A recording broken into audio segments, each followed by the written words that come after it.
Guys, Hazakim Ruchim, thank you very much for joining us tonight. Thank you to the Agelian family for hosting us. Hazakim Ruchim, thank you very much. May it bring you and your family much blessing to your home. Amen. And only good news on this eve of Asara Tevet. So part of what we're going to do tonight is mention a little bit about why we're going to be fasting tomorrow and what is behind it, a certain message we can take from it, and how it relates to the Parashat of the week as well. So let's get started.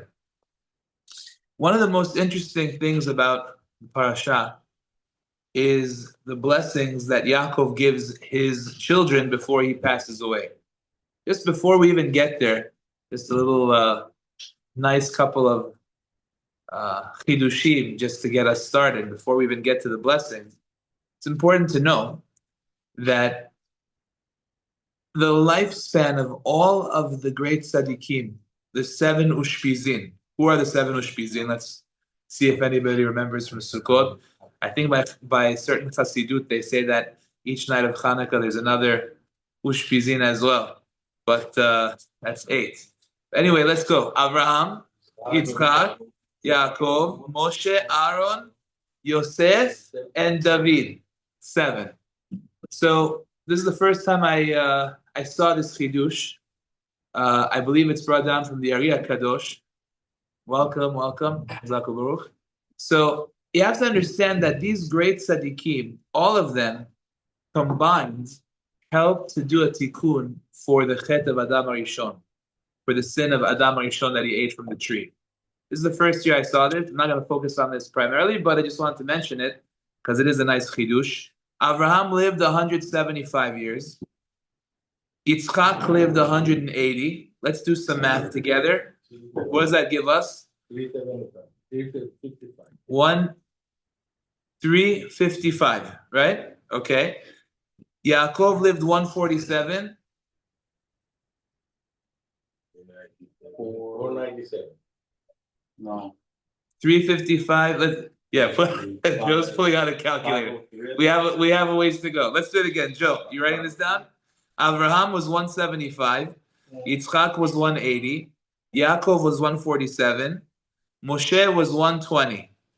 Aharon was 123. Okay. Yosef was 110. David was 70. What does that get us? 925. 925. Excellent.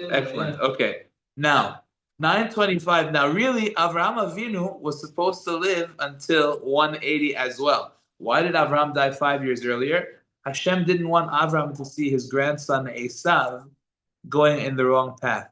So the day that Esav did all the things that he did, he raped, he stole, he killed, all those 5 terrible things that he did on the day of his bar mitzvah. So Hashem took Avraham from this world, so he shouldn't have to see that. So that was 5 years premature. So really, he was supposed to be another 5 years, right? So how much is the what? Payment for the hay. Okay, very good. So how many would that be total? That'd be 930. What's payment for? Hay is letter hay, right? So that would be 930. How many years did Adam live? Adam Arishon. How many?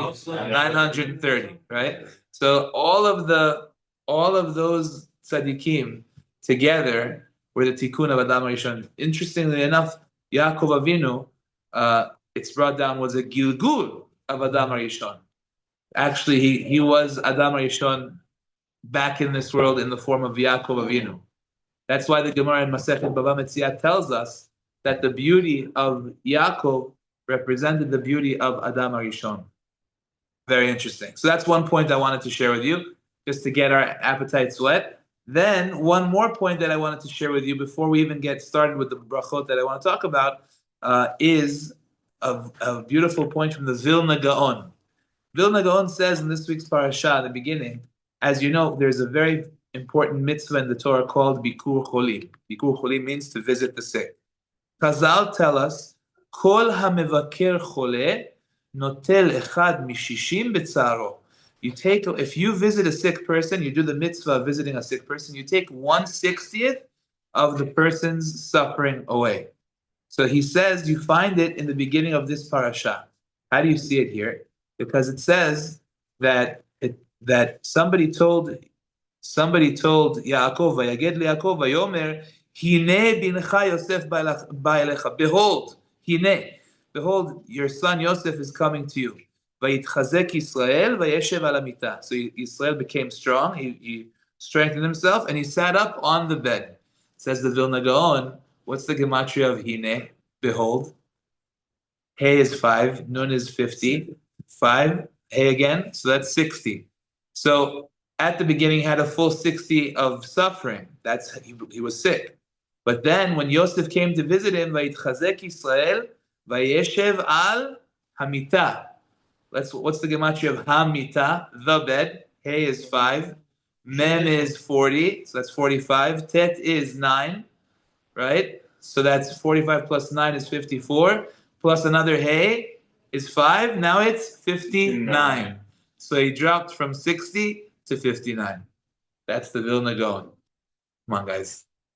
That was good. That was a good one. Come on. No? Bobby, what do you think about that one? That was good. What do you think? Huh? It's not me. It's not me. It's the Vilna Gaon. That was good. That was good. So it goes from 60 to 59. Rabotai, when Chazal says something, it has a lot of weight to it. So there are many layers to it as well.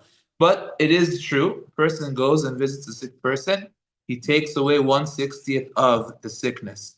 By the way, while we're on the subject, it is important to remember how to visit somebody who is sick, not to be too overbearing. But the main mitzvah of visiting somebody who is sick is to pray for him. When you're there, you pray for him. Say Tehillim. That's one of the main focuses of going to somebody who is sick. And remember, we learned from this week's parasha that the divine presence rests above the head of somebody who is sick. So therefore, you have to be aware you're in the presence of the Shekhinah when you visit somebody who is sick. Hashem yis'adenu al eretz devai. Hashem is there together with the sick person when he's about to, well, hopefully he won't, but the point is that when he's sick, Hashem is together with him there. So you got to be very careful how you conduct yourself. Okay, let's go to the brachot. So we start off with Reuven. Reuven is told by his father Yaakov, Reuven bechori ata. Reuven, you are my firstborn. Kochi vereshit oni. You are the first, you are my strength and the first of my produce. Meaning, explains Rashi, he was the first drop of semen that ever came out of his body. Yaakov Avinu was a much older man at this point in his life. And this was the first time that he had ever emitted a drop of semen from his body. That was Reuven. He says, that was you. Amazing, amazing thing. So, what? Reuven, his son, he's telling Reuven, you were kochi vereshit oni. The first time that any of that ever came out of my body was you. That was you. How old was he when he Reuven? I believe it was 77. 77 years. Yes. Never ever had. Yes, Baruch haba. Isn't that amazing? That's the gvura of Yaakov Avinu, the incredible strength of Yaakov Avinu. So he's telling him now, you were supposed to be yeter se'et ve'yeter az. You see, Reuven, you had destiny for you. You had a great destiny awaiting you. Not only were you my firstborn, but says Rashi, you were supposed to be the Kohen. You were supposed to be the tribe of the priests, not Levi. You, okay? The Yeter Az, and you were also supposed to be the tribe of the kings, not Yehudah. You, Reuven, you had everything waiting for you: firstborn rights, Kohanim, Melachim, kings, Kohanim. Everything was supposed to be all you. Why did you lose it, Reuven? You lost it because Pachaz Kamaim al Totar. Because you were impulsive. You didn't think before you acted. Hapachaz vehabehala asher miharta le'arot ka'ascha. kamayim halalu hamemaharim limrutzatam. Explains Rashi. Yaakov Avinu is telling Reuven, you were pachaz kamayim. Pachaz means you were impulsive like water. Water doesn't wait. When water has the opportunity to enter into a vessel, it fills it up right away. It moves very quickly. It doesn't stop and take a second to think about it. It just goes really, really quickly. And because of that, Reuven, you lost everything. You lost being the firstborn. You lost being everything. The Kohanim, the kings, you lost everything that you had. Disaster. Why? Because you didn't think. What is he referring to? He's referring to the fact that it says that Reuven moved the bed of Yaakov Avinu to the tent of Bilhah. From the tent of Bilhah to the tent of Leah. And that was meddling in the affairs of Yaakov, which was not the right thing to do. You have no right to decide where your father goes to sleep. Even though you think your mother is being insulted, that's got nothing to do with you. That's not your business, and therefore you should stay out of it. So the fact that he didn't stop to think and consider whether or not what he was doing was right or wrong, that says Yaakov, cost you everything. Very, very sad. Okay, so now over here, who does become the king of all the tribes? Yehudah. So let's go and see what he tells Yehudah. He says, Gur Aryeh Yehudah. You are like a lion cub. What's the idea of a lion? A lion doesn't just act. A lion stands on the side, he hides, and he waits to strike at the right moment. He plans his attack. He's very calculated, right? So that over here is the reason why you, Yehudah, are different than Reuven. Miteref beni alita. Now look what he says. He says, Miteref beni. What was the story with Yosef? They came to him and they said, Tarof Toraf Yosef. Yosef was eaten up by a wild animal, right? So Yaakov says, Miteref beni. That story that they were trying to convince me about, Alita, you rose above it. Welcome. You rose above it. How did you rise above it? Says Rashi,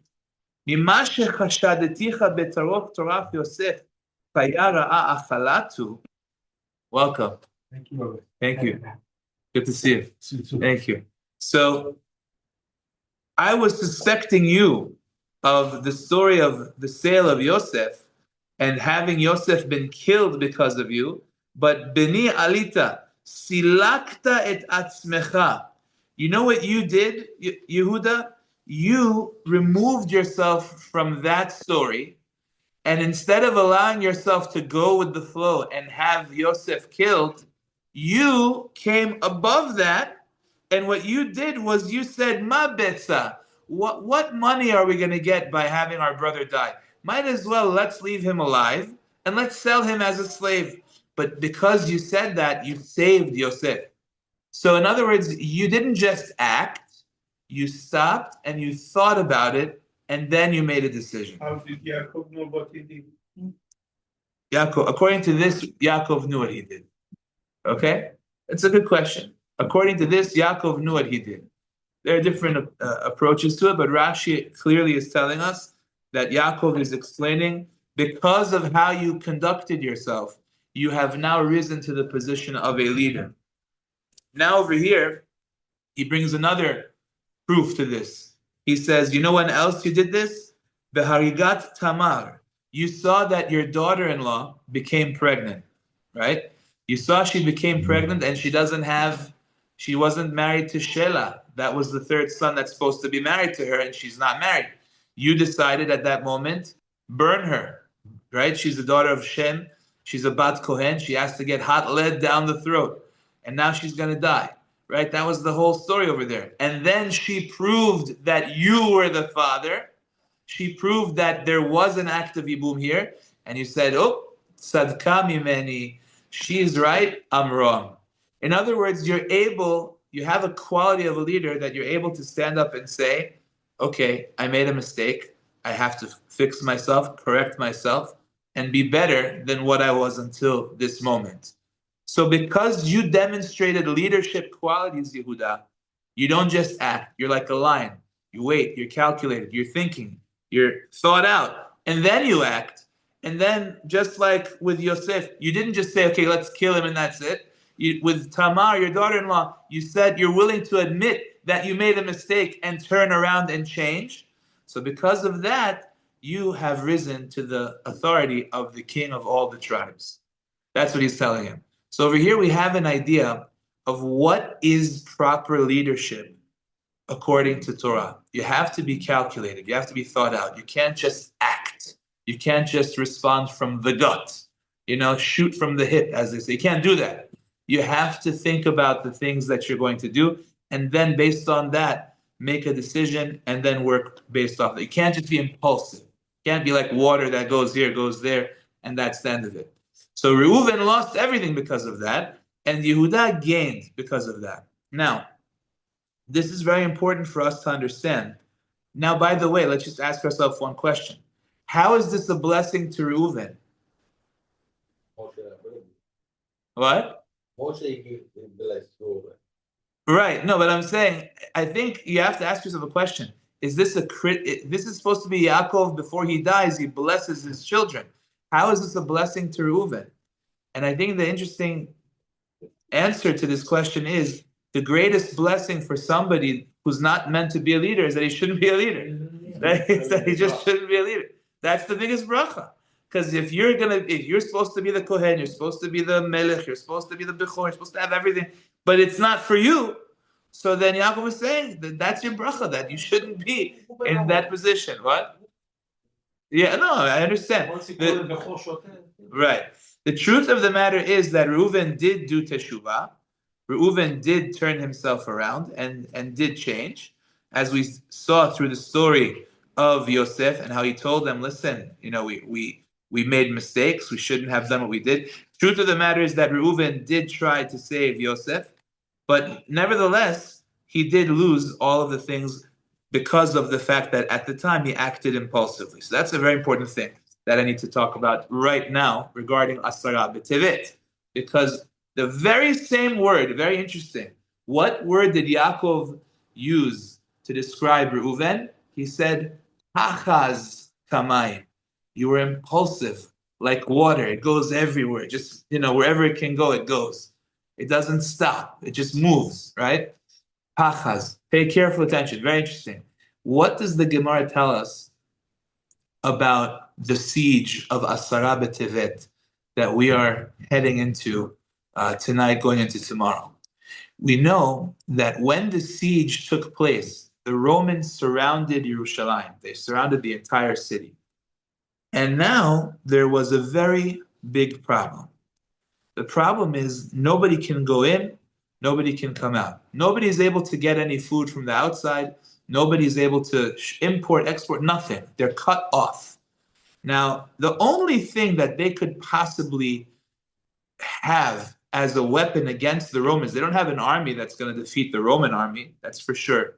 Not, at least not for reasonable people to think like that. The only true asset that they have is if they can hold off. Like, for example, remember when the French tried to conquer Russia? What happened? They couldn't do it because the cold of Russia was so the winter, it killed them all. They weren't able to withstand the winter. So there are limitations to even massive armies. They have a limited amount of supplies that they can have with them. The only thing that they had going for them really was the fact that they, in Yerushalayim, in the city, inside the walls where they're protected, can withstand because they have supplies to last them for a long time, which most likely the Romans did not. They come with whatever they come with, but it's limited, right? So the question is, who can out-survive who at this point, right? That was the question over here. Now the problem was, remember what was the word that Reuven used, that Yaakov used with Reuven? Pachaz kamayim. Interesting. I want to point out something very interesting. So over here, what happened was that there were these three great people Okay, I'll read you what the Gemara in Masechet Gitin Daf Nun Vav tells us. There were three great people, three very wealthy people. Nakdimon ben Gurion, ben Kalba Savua, uben Tzitzit Hakeset. Three very wealthy people. Okay?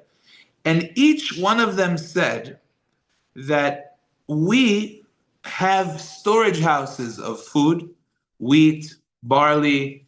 They had wood that they stored up for people to whoever needed wood. They had whatever anybody needed, and each one of them said, "We're going to take upon ourselves to provide for the entire city of Yerushalayim as long as we need, because we have storage houses, and it's not just going to be for ourselves. We're going to open up the doors to whoever needs, and we'll take care of everybody."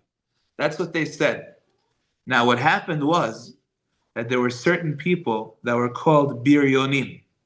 The Biryonim were people that decided that they are strong enough to fight against the Roman army. That's what they said. And they didn't like the fact that the rabbis, who were the leaders of the community, didn't want to fight. So, Hanhu Biryone Amru lehu lerabanan, Nepuk v'nab. So they wanted to go fight. So the rabbis told them, Nepuk v'navid shlama ba'adayu. Why don't we go out and we make peace with the Romans? Right? Lo shavkinu. They didn't let them. Amru le Nepuk v'navid krava ba'adayu. They said, let's go and wage war against them. Amru lehu rabanan lo mistaya milta. You're not going to win. So they saw that they were at a stalemate. Okay? Kamu, what did they do? They got up and they burnt the entire storage of all these three wealthy people. Kalanu lehanu amavre. They lost every what? The rebels that were. They lost all the wheat and barley and everything that was in the storage. The Jews did it to themselves. They did it to themselves to force everybody. Now you have no choice. Now you have to go fight, right? What was the name of these people? Biryonim. Biryonim means big, strong men, right? Powerful men. Look at how Rashi calls them. Very interesting. What does Rashi explain these people are? Anashim reikim, empty people, u pochazim la milchama. Right? What's the same word? Pachaz, right? Same root. Pochazim. People that are impulsive. They don't think. They don't think before they do something. They get mad, they get upset. We're going to force you, we're going to show you. Let's burn the whole thing down. Great. I know how to light a fire. I burnt the whole place down.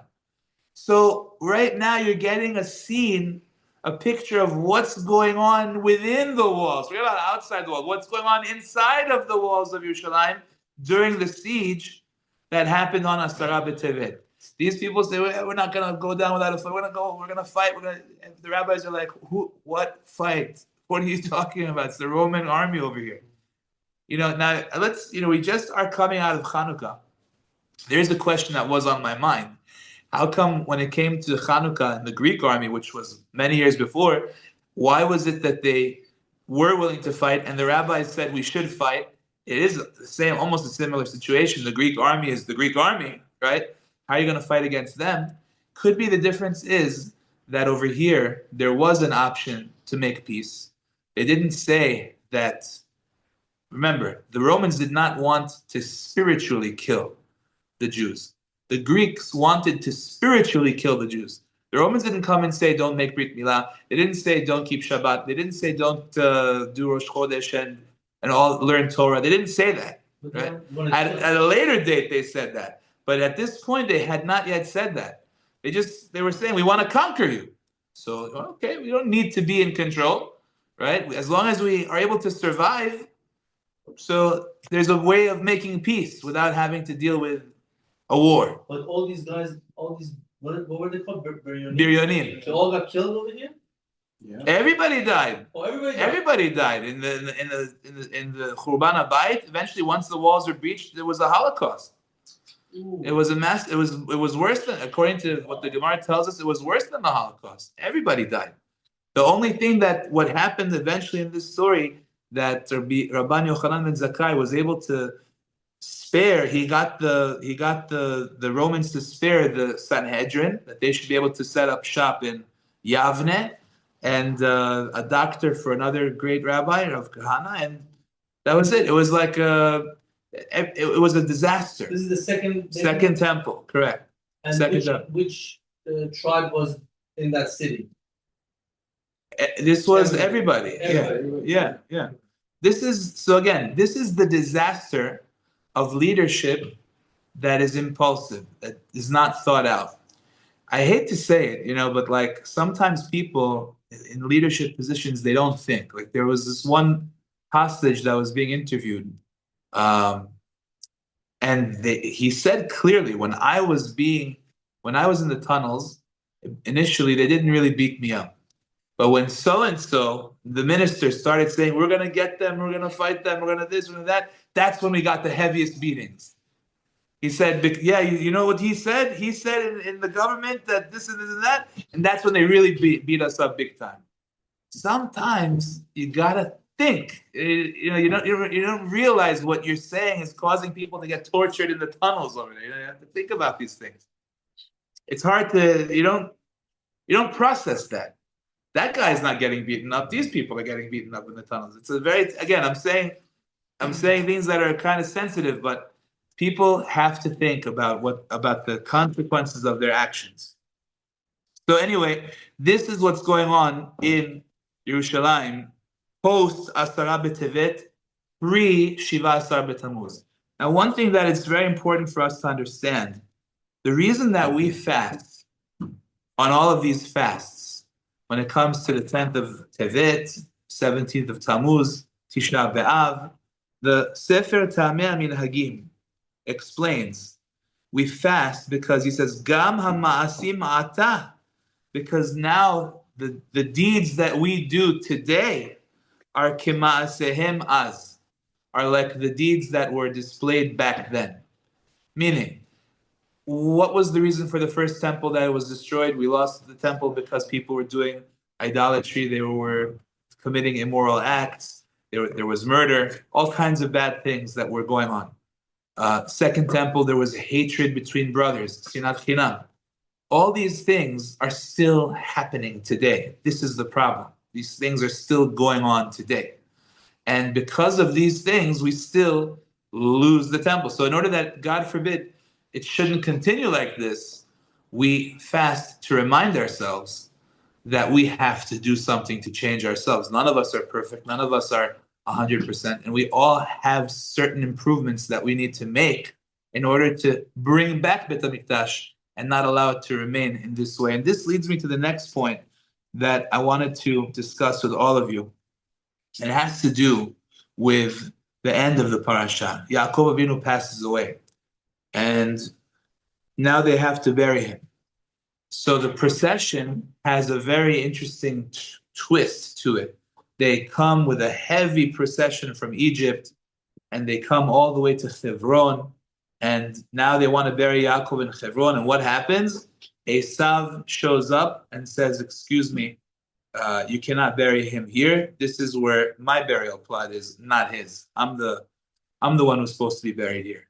And they say, what are you talking about? Yaakov purchased from you the firstborn rights. That means he gets to be buried. He says, oh, he's firstborn, yeah, no problem. He could get a double portion of Yitzchak, but that doesn't mean he gets buried here. He says, what are you talking about? He said clearly that this is included in the sale. And then Esav said, well, where's the document that says that? Prove it. So they said, what do you mean? The document of the sale is in Egypt. He brought it with him down to Egypt. So he said, okay, go get it. So Naphtali was a very fast runner. It says he was Ayala Shlucha. He gets up and he starts running back to Egypt to get the document. So everybody's, in a dumbfounded state, and everybody's wondering what's going on. So all of a sudden, Chushim ben Dan, the one and only son of Dan, his name was Chushim. Now, the most interesting thing about this is that Chushim, he had one son. Uvnei Dan, Chushim. A lot of times, it does that. Adonai Yosef, for example, it calls the masters of Yosef, even though he only had one master, Potiphar. Many times it calls it Rabim, and it's not really, I don't know, it's I guess, a linguistic thing. At any rate, the point is that Chushim, the one and only son of Dan, and the name Chushim means senses. Chush in Hebrew means the sense. There's different sense of sight, of taste, of hearing. So Chushim was missing one of his Chushim. He was missing the ability to hear. So he didn't know what's going on. So all of a sudden he turns to somebody, he goes, "My high." What? He was deaf. He was deaf, couldn't hear. It's the most interesting thing, by the way. Chushim was one son of Dan. Dan ended up being the biggest tribe in the Jewish people. They had more people in Dan than all the other tribes. They were the biggest. An interesting thing. So, Ubnei Dan Chushim doesn't hear, and he looks up and says, "What's going on? My high," he says, "what's happening?" So what happens? They say, "Look, he's blocking the funeral from finishing up." He says, "What?" He takes an axe and he goes and smashes the head of Esav, and Esav's head ends up rolling into Me'arat HaMachpelah. And that's how Esav also, in a sense, got buried in Me'arat HaMachpelah too. His head was there, not the rest of it. But all of a sudden, Chushim goes ahead and does that. Question: why didn't anybody else do that? What was the ability of this individual who was not involved in the give and take? Why all of a sudden now does he have the ability to do that? So Rav Chaim Shmulevitz here in Ma'amar Tzadik Zayin of Sichot Musar gives a very interesting answer. He says, you see, we have a problem. All of us have a problem. And it's relating to the Churban HaBayit as well. Our problem is habit. We get used to something. And unfortunately, we're able to get used to even really bad situations as well. Things that become very common, and then we are okay with it, and then we just let it continue because now we're okay with it. And that, says Rav Chaim Shmulevitz, is what happened to everybody in this situation. Esav says a claim. He says, "Hey, you can't bury him." They say, "Yes, we can bury him." And then he says, "Well, no, I'm the firstborn." He says, "But you sold it." "But that doesn't mean that I sold my burial plot." Every time they responded to Esav, they thought they have the winning answer. And then he said something back, and then he thought again, "Well, where's the document?" "Oh, it's in Egypt." "Okay, so go get the document." "Okay, we'll get the document." And now all of a sudden, meanwhile, everybody's forgetting that this is the biggest bizayon, the biggest disgrace to Yaakov Avinu, that his dead body, instead of being laid to rest, is out here in the cold. It was already on the 50th day. Yeah, but that was for his kavod. That was for his honor. But that's over now. Now it's time for him to get buried. And this guy is stopping it. So therefore, this is the biggest bizayon. And now we don't even realize we're okay with the fact that he's being disgraced.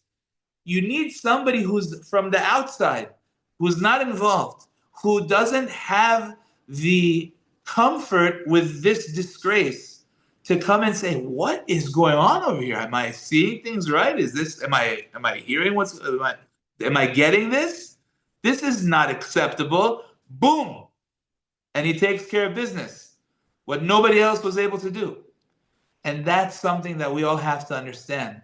We're all in the same situation. We become used to things that we're not supposed to be okay with. We become used to things that we should not be happy or comfortable with the fact that this is how things are. And therefore, you need to awaken yourself in a sense and remind yourself, say, what is this? My high, like Chushim, what's going on over here?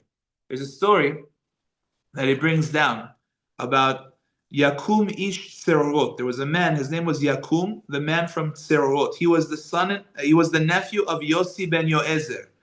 And unfortunately, Yossi ben Yoezer, who was this great tzaddik, was being taken out to be killed, and his nephew was the one who was involved in charging him and becoming and executing him. And Yossi ben Yoezer was riding on a horse on Shabbat because they were taking him to be executed, and his nephew was riding on a horse in charge of this procedure to take place, unfortunately. So he said to him, Amar le Rabbi Yossi, Re'eh hasu shirkiv oti Adoni. So Yossi Yakum ish Sirot said to his uncle, look at the horse that my master put me on, meaning the authorities. Ve're'eh hasu shirkivcha adoncha. Now look at the horse that you're on. I'm the head of the heads over here, and you're about to be executed. So Yossi ben Yoezer said, if this is how much good Hashem does for those who upset Him, how much more so for those who do what Hashem wants. So Amarle, he said to him, who does Hashem's will more than you? And look what's going on with you. So he says, if Hashem is doing this to me and I do His will, how much more so Hashem will do to those who do not do His will. That shocked him. And he was so scared that he turned his life around, and then he did teshuvah, and he made sure that they will do with his body arba mitot bedin, that they will take his body and stone him, hang him, and then they would put hot lead down his throat, strangle his body. I mean, he made sure that they did everything to his body as a teshuvah. After he's dead. Yeah. Now this is the interesting thing. He says, what? Yeah, but it's still a very terrible thing. But the point is, how does it happen that in a second, the guy turns around in 1 minute? Similar story with Rabbi Elazar ben Durdaya. You guys know the story with Rabbi Elazar ben Durdaya? This was the fellow.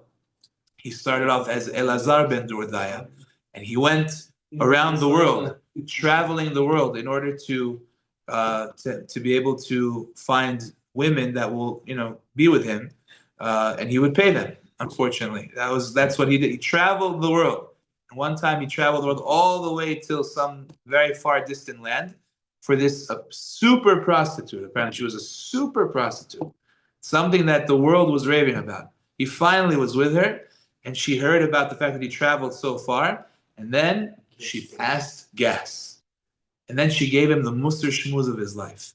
She said, just like this gas is gone with the wind, so too you are gone with the wind. Nothing else will save you. In other words, you're here, but you're nothing. You're a zero.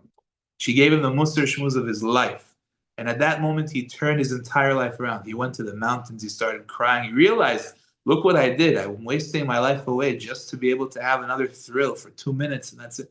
So he said, Hashem, help me. He said, mountains, help me. They said, I can't help you. Heaven, help me. I can't help you. It all depends on me. He started to cry and cry and cry until his neshama left his soul. And then it says that Rabbi Yehudah Nasi heard a voice that said, Rabbi Elazar ben Durdaya is welcome to Shamayim. The great rabbi, Rabbi Elazar ben Durdaya is welcome to Shamayim. In other words, he reached the world to God. How does the person in 1 second turn his life around? The answer is they pulled a Chushim ben Dan. They did what Chushim ben Dan did. He's looking at the situation going, what is going on over here? Why is this Esav stopping my grandfather's funeral? This is ridiculous. Boom. This is what we all have to do to ourselves. We have to look at ourselves from an outside perspective and say, what is going on over here? Do I know any Torah? Do I sit and learn? Am I wasting my life? What am I doing? Am I only running after money? What about my family? Am I nice to my wife? Am I okay with my kids? Am I spending my time? What am I doing? Right? You have to ask yourself, what's going on? What's happening here? You have to do Chushim ben Dan style, and then if something's going wrong, you chop off the head. But you have to think about it and ask yourself, what's going on? So over here, Rabotai, that says Reb Chaim Shmulevitz is the message of Chushim. The idea that you got to stop and think about what's going on and then make the decision based off of that. And we, unfortunately, in Galut, we're too comfortable with being mediocre. We're too comfortable with being on a low level. We're too comfortable with that. We're saying, it's okay that I don't know this and I don't know that. It's okay that it's okay. Everything's okay. Meanwhile, we end up falling short from where we're really supposed to be. We have to ask ourselves, what can we do to chop the head off that mediocrity and get to a higher level? That should be our lesson. This is the very interesting reason I saw the first time, a new pshat. Why is it Friday night when we bless our children, we say, Yesimcha Elohim ke'Ephraim v'chi Menashe. May Hashem make you like Ephraim and like Menashe. Why? Why like these two brothers? You know that there were two brothers that were incredible people. There was Issachar and Zevulun. You know these two brothers? They were also tribes, right? Issachar and Zevulun, they had a beautiful, beautiful partnership, right? That one would learn and one would pay for him, and they'd split their earnings equally.